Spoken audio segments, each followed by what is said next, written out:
10 years ago, Hong Kong handled about a third of the chips flowing into mainland China.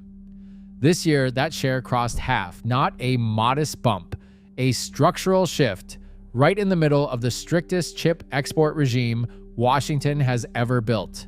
What changed in 10 years is the story worth understanding, because the answer says something about how well export controls actually work once they meet a real trade route.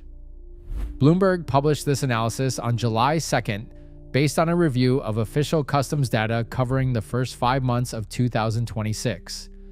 China imported $239 billion worth of semiconductors in that window, and more than half of it moved through Hong Kong. A decade ago, the city's share sat around 1/3. That's the headline. What is not yet clear is exactly how much of that flow includes chips under U.S. export restrictions versus general commercial semiconductors that were never controlled in the first place, and the reporting available right now does not break that split down in detail. To understand why this number matters, it helps to know what has actually been happening to the export control regime since 2022. The United States has been tightening chip export rules on China for 4 straight years running. It started with the October 2022 controls targeting advanced logic chips and the equipment used to make them. Every year since, the list of restricted items has grown, and so has the list of Chinese entities barred from buying them directly. Hong Kong sits in an unusual position in all of this.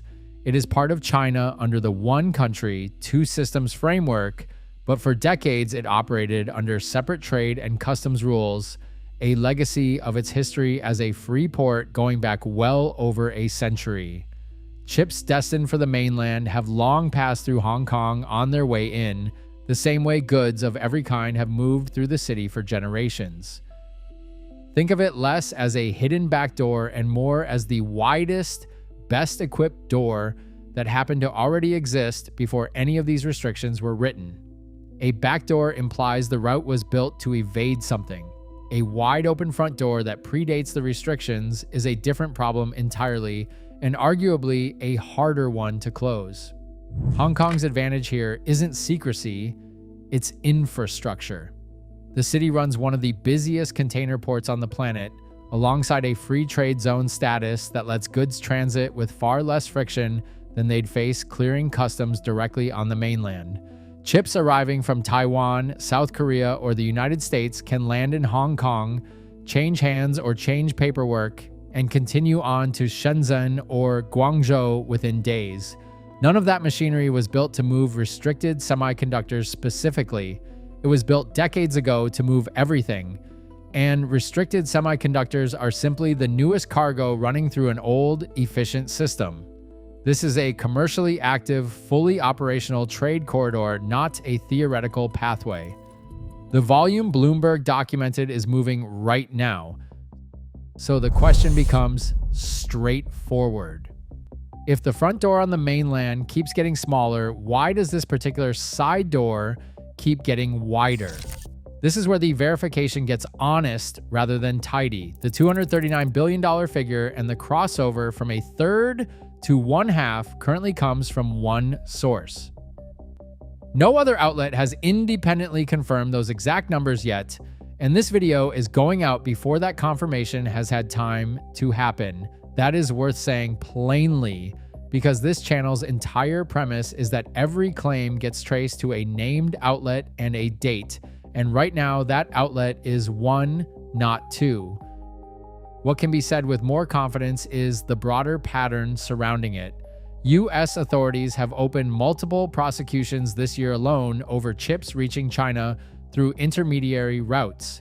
In March 2026, prosecutors charged a smuggling ring accused of moving roughly $2.5 billion in servers through a transshipment network that ran from the United States through Taiwan, Thailand, Hong Kong, and mainland China.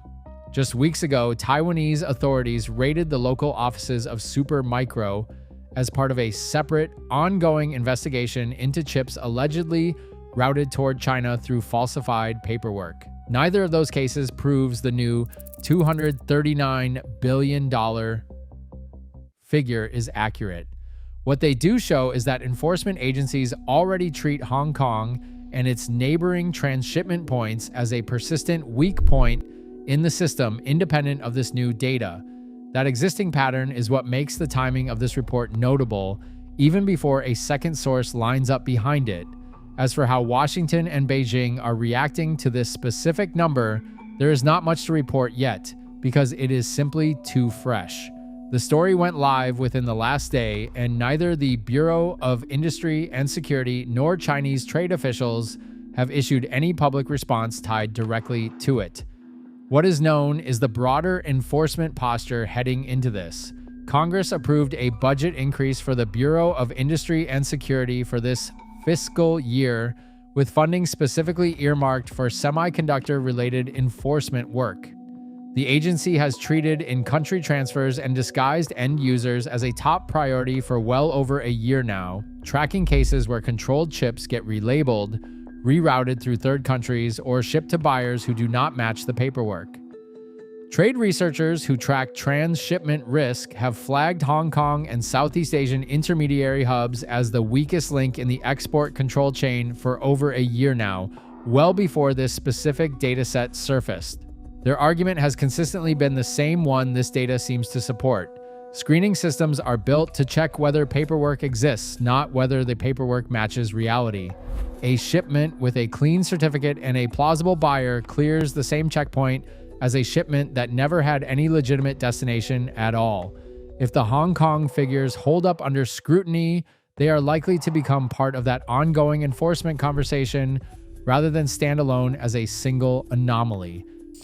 Now here's where this actually touches your world, even if you've never bought a chip that passed through Hong Kong customs. On pricing, the honest answer is that this specific data point probably does not move retail prices on its own. Memory and GPU prices right now are being driven by a global memory shortage and surging AI demand, not by which port a chip clears on its way into China. If you are tracking DRAM or GPU pricing for a build or a procurement decision, this is not the number to watch. The pricing pressure you're feeling is coming from elsewhere in the supply chain. On what this means for policy going forward, it is really a story about enforcement capacity rather than about any single product becoming available or unavailable. If a trade route with its own distinct legal and customs history can absorb this much volume without triggering a coordinated policy response, that raises a fair structural question. How much can an export control regime actually restrict once goods reach a jurisdiction that was never built around those restrictions in the first place? That's not a partisan claim about any one administration. It applies to whoever is writing the rules, because the geography and the legal status of Hong Kong do not change with the party in power. On the investment angle, the companies most exposed here typically aren't the chip makers themselves. They're the logistics and compliance layer sitting underneath them, freight forwarders, customs brokers, hardware resellers, companies like Supermicro that have already found themselves at the center of federal investigations this year. Compliance risk is becoming its own line item for any company moving hardware through Asian supply chains, a cost that shows up on a balance sheet whether or not any individual shipment turns out to be illegal. That's a factual pattern confirmed across multiple enforcement actions in 2026, not a forecast, and it's worth watching regardless of which direction chip stocks move next quarter. My honest read on this: the number itself is compelling, and if it holds up under independent scrutiny, it says something real about the limits of trade enforcement in a jurisdiction with a distinct legal and customs history. But one data review from one outlet published less than a day before this video isn't the same as a confirmed trend yet. I treat the $239 billion figure and the crossover to 50% as a strong lead worth watching closely over the next week, not yet as fully settled fact. What is settled and confirmed across multiple independent cases is the patterns surrounding it: the prosecutions, the enforcement budget increases, 4 straight years of tightening rules that keep running into the same stretch of geography. So here's the actual question worth asking in the comments. If a single free port can move roughly half of a nation's chip imports without triggering a coordinated policy response, is export control still a meaningful tool in 2026? Or has it become a tax that mostly falls on the companies too small or too careless to route around it? Drop your read on that below.